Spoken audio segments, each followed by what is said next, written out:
Assalamualaikum warahmatullahi wabarakatuh. Perkenalkan, kami dari kelompok 6.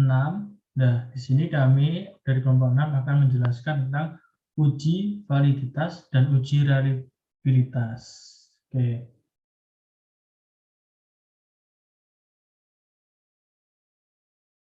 Nah, di kelompok 6 ini aku sebutin nama anggotanya.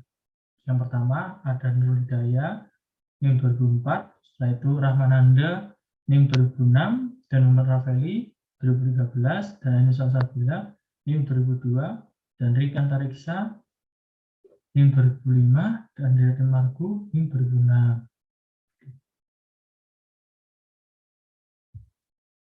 Nah, uji validitas. Validitas berasal dari kata validity yang mempunyai arti sejauh mana ketepatan dan kecermatan suatu alat ukur dalam melakukan fungsi ukurnya. Aswar 1986.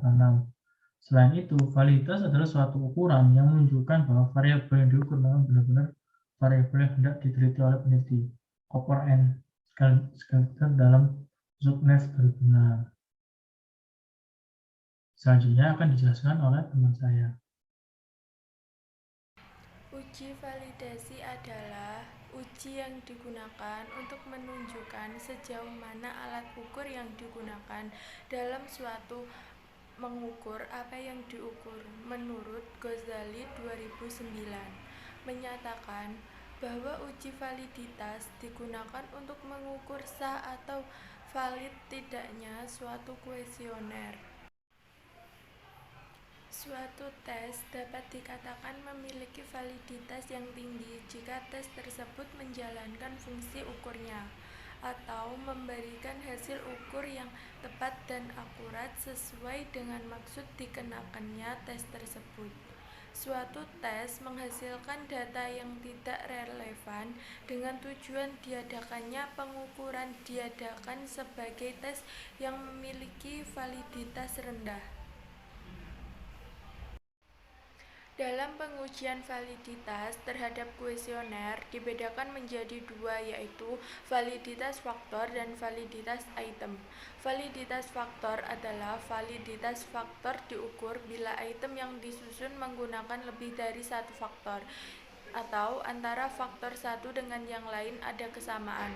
Pengukuran validitas faktor ini dengan cara mengkorelasikan antara skor faktor atau penjumlahan item dalam satu faktor dengan skor total faktor atau total keseluruhan faktor.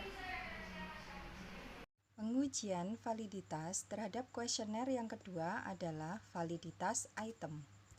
Validitas item adalah ditunjukkan dengan adanya korelasi atau dukungan terhadap item total atau skor total. Perhitungan dilakukan dengan cara mengkorelasikan antara skor item dengan skor total.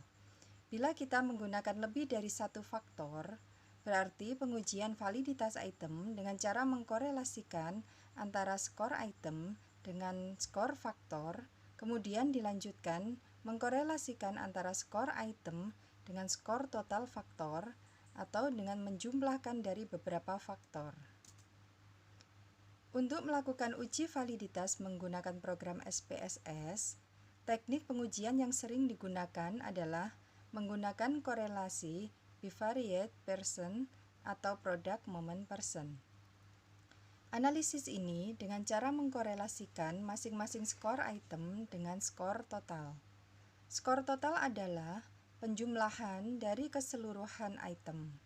Jika R hitung lebih besar dari sama dengan R tabel, maka uji dua sisi dengan sig 0,05.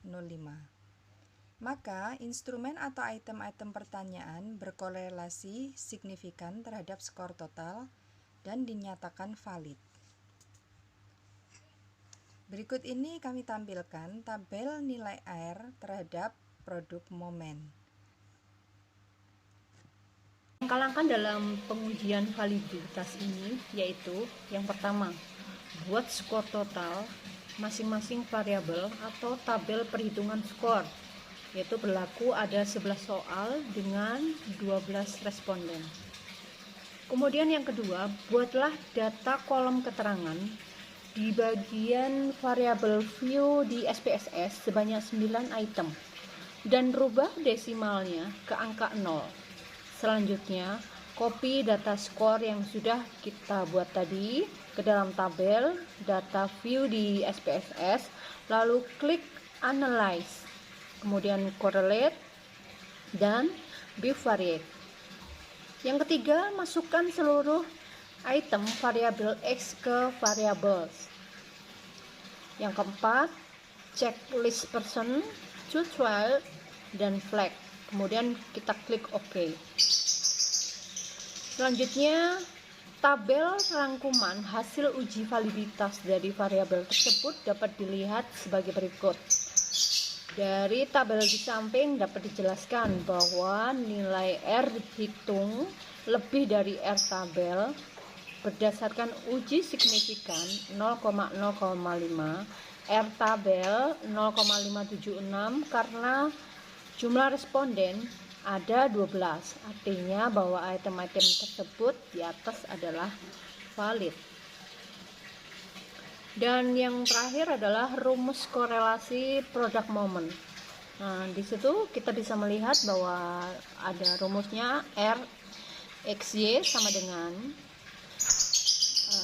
jumlah N XY sama dengan jumlah X dan jumlah Y dibagi jumlah atau kuadrat N jumlah X kuadrat dikurangi jumlah X kuadrat kali N kuadrat N jumlah Y kuadrat dikurangi EY kuadrat, dengan keterangan bahwa RXY adalah koefisien korelasi antara variabel X dan variabel Y. Kemudian jumlah XY adalah jumlah perkalian antara variabel X dan Y. Jumlah X kuadrat sama dengan jumlah dari kuadrat nilai dari X. Jumlah Y kuadrat sama dengan jumlah dari kuadrat nilai Y, dan jumlah X kuadrat dalam kurung adalah jumlah nilai X kemudian dikuadratkan. Dan Selanjutnya saya akan menjelaskan tentang uji reliabilitas. Uji reliabilitas berasal dari kata reliability. Pengertian dari reliability atau reliabilitas adalah keajengan pengukuran menurut Walliser tahun 1987. Sedangkan menurut Ghazali tahun 2009 menyatakan bahwa reliabilitas adalah alat untuk mengukur suatu kuesioner yang merupakan indikator dari perubahan atau konstruk. Suatu kuesioner dikatakan reliabel atau handal jika jawaban seseorang terhadap pernyataan adalah konsisten atau stabil dari waktu ke waktu. Reliabilitas suatu tes merujuk pada derajat, stabilitas, konsistensi, daya prediksi, dan akurasi. Dalam penelitian, reliabilitas adalah sejauh mana pengukuran dari suatu tes tetap konsisten setelah dilakukan berulang-ulang terhadap subjek dan dalam kondisi yang sama. Tinggi rendahnya reliabilitas secara empirik ditunjukkan oleh suatu angka yang disebut dengan nilai koefisien reliabilitas. Reliabilitas yang tinggi ditunjukkan dengan nilai Rxx mendekati angka 1. Kesepakatan secara umum reliabilitas yang dianggap sudah cukup memuaskan jika lebih dari 0,700. Pengujian reliabilitas instrumen dengan menggunakan rumus Alpha-Cronbach karena instrumen penelitian ini berbentuk angket dan skala bertingkat. Rumus Alpha-Cronbach sebagai berikut. R11 sama dengan N dibagi N-1 dikali N- Alpha-Cronbach T pangkat 2 dibagi Cronbach T pangkat 2. R11 adalah reliabilitas yang dicari, N adalah jumlah item pertanyaan yang diuji, Alpha-Cronbach T pangkat 2 adalah jumlah variance skor tiap-tiap item, dan Cronbach T pangkat 2 adalah variance total. Selanjutnya, jika nilai alfa lebih dari 0,70, artinya reliabilitas mencukupi atau sufficient reliability. Sementara jika alfa lebih dari 0,80, ini mengsugestikan seluruh item reliable dan seluruh tes secara konsisten memiliki reliabilitas yang kuat. Atau ada pula yang mensugestikan atau memaknakannya sebagai berikut. Jika alfa lebih dari 0,90, maka reliabilitas sempurna. Dan jika alfa antara 0,70 sampai 0,90, maka reliabilitas tinggi. Jika alfa 0,50 sampai 0,70, maka reliabilitas moderat. Dan jika alfa kurang dari 0,50, maka reliabilitas rendah. Dan jika alfa rendah, kemungkinan satu atau beberapa item tidak reliable. Berikut langkah pengujian reliabilitas dengan menggunakan SPSS. Yang pertama, masih dengan data yang sama, lalu klik Analyze, kemudian klik Scale, dan kemudian klik Reliability Analyze. Yang kedua, masukkan seluruh data atau item variabel X ke dalam item. Yang ketiga, pastikan pada mode terpilih alpha. Yang keempat, klik OK. Lalu didapatkan nilai front page alpha sebesar 0,981 yang menunjukkan bahwa ke-11 pernyataan cukup reliable. Selanjutnya ada video tutorial cara pengujian validitas dan reliabilitas menggunakan SPSS. Oke teman-teman, di sini aku pengen ngejelasin nih bagaimana cara untuk melakukan uji validitas dan uji reliabilitas. Nah, pertama-tama teman-teman, aku kan udah nyiapin nih. Tadi aku udah nyiapin pertanyaan variabelnya. Misalkan tentang harga ya, tentang harga. Nah, item nih, per item ini kan dari variabel kuesioner yang aku berikan kepada responden. Nah, gitu teman-teman. Nah, setelah itu kalian copy dulu nih per item ini dulu sampai totalnya gitu dari Excel ini. Nah, setelah kalian copy ya teman-teman, setelah kalian copy, misalkan copy nih, misalkan kalau copy, nah apa ya, kalian pindahkan ke SPS seperti ini, kalian pastekan. Nah, seperti ini teman-teman, sudah aku pastekan ya teman-teman ya, biar cepat gitu. Nah, setelah itu sebelumnya kalian mau pastekan apa ya, kayak dari Excel ke SPS-nya, kalian harus melakukan mengisi nih variabel view-nya dulu. Nah, aku tadi udah ngisi nih Y1 sampai Y8 dan Y ini aku di totalnya. Nah, keterangannya seperti itu teman-teman. Nah, terus teman-teman bisa masukin, nah berarti kan udah nih. Nah, untuk melakukan uji validitas, yang pertama uji validitas. Nah, kita lakukan analyze, nah teman-teman, correlate. Setelah itu bivariate. Nah, keluar bivariate correlate. Nah, correlate. Nah, ini kan item yang di sini aku pindahin semua ke sini teman-teman.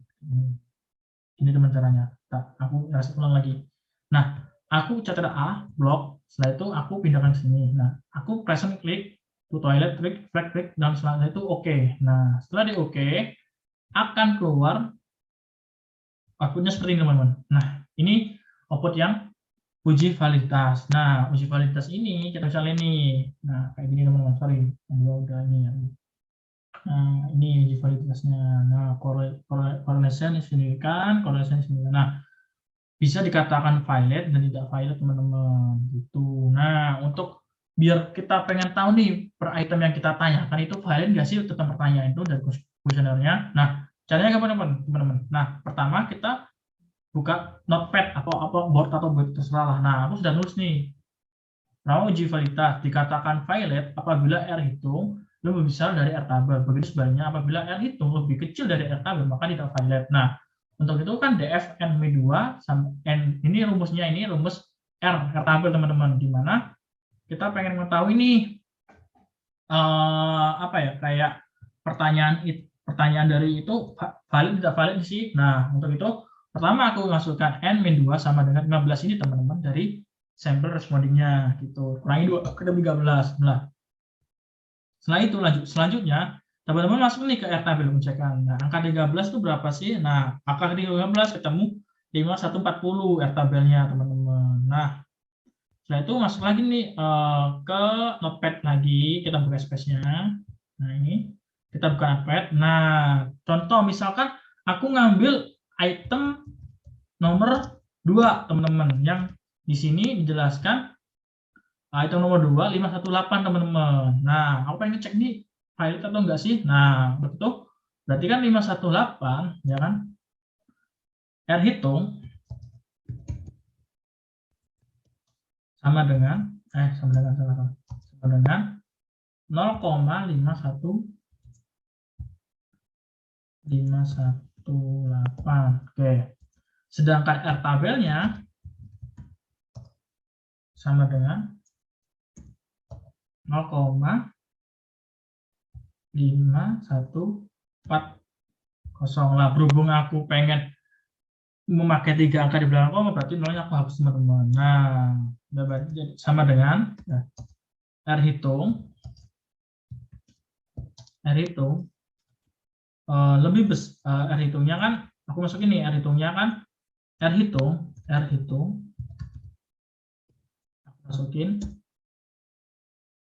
R hitungnya 0,518 kurung. Nah, lebih besar kan teman-teman dia, karena dia lebih besar, berarti kan lebih besar dari R tabel. Nah, masukin R tabelnya 0,514 R tabelnya. Berarti bisa dikatakan ini valid, teman-teman, dan signifikan gitu. Nah, selanjutnya tahap kedua, teman-teman, aku pengen ngecek uji reliabilitasnya, di mana dikatakan reliable apabila crown base alpha lebih besar dari nilai batas, teman-teman. Nah, untuk pengecekannya gimana sih? Kita kembali nih ke ini, teman-teman, SPS-nya yang datanya gitu. Nah, pertama kita nggak perlu ngubah, teman-teman, ya. Kita nggak perlu ngubah. Nah, pertama melakukan analyze cycle, setelah itu reliability analysis. Nah, seperti ini, teman. Aku restart dulu ya. Nah, itu chapter A, Ctrl A, blok ya, teman-teman. Kita masukin ke item. Nah, jangan lupa, teman-teman, total ini tidak diikutkan ya, teman-teman. Kita kembalikan lagi totalnya. Nah, setelah itu oke, teman-teman. Klik OK-nya, klik OK. Setelah kalian klik OK, teman-teman, nanti keluar di output-nya seperti ini, teman-teman. Nah, ini reliability-nya. Tadi aku udah ngecek dulu. Nah, seperti ini, teman-teman. Nah, kelihatan nggak, teman-teman? Uji reliability-nya seperti ini. Nah, cache process summary ya valid 15 100%, tapi kita tidak memakai yang ini, teman. Tapi kita memakai yang ini untuk perhitungan uji reliabilitasnya, reliabilitasnya, teman-teman, ya. Nah, gimana nih cara hitungnya? Nah, berarti kan dikatakan reliable apabila crown base alpha lebih besar dari nilai batas. Nah, untuk nilai batas ini, teman-teman, kan ada teorinya nih, kalau nggak salah antara 0,70 sampai 0,90, teman-teman. Nah, berhubung kalau aku pakai, barangkali teman-teman ingat nih teori yang bisa diterapkan di sini. Aku pakai yang 0,70 gitu, teman-teman. Ada yang 0,50 kalau nggak salah juga sih. Tapi aku alangkah baiknya pakai 0,70 aja, teman-teman, gitu. Nah, untuk itu teman-teman bisa nih masukkan. Ini kan contohnya ini, teman-teman.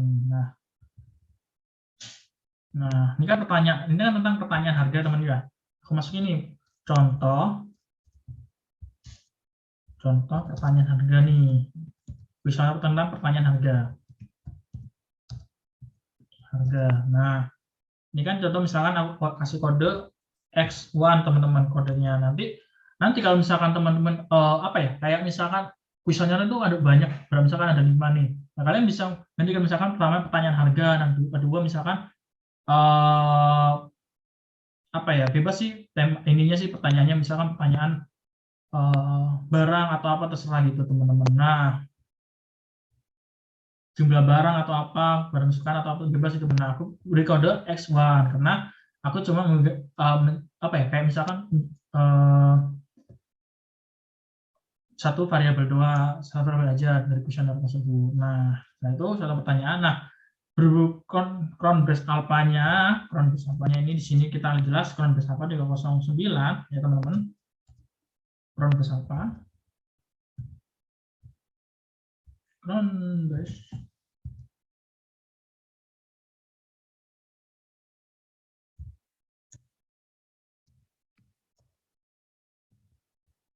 alpha lebih besar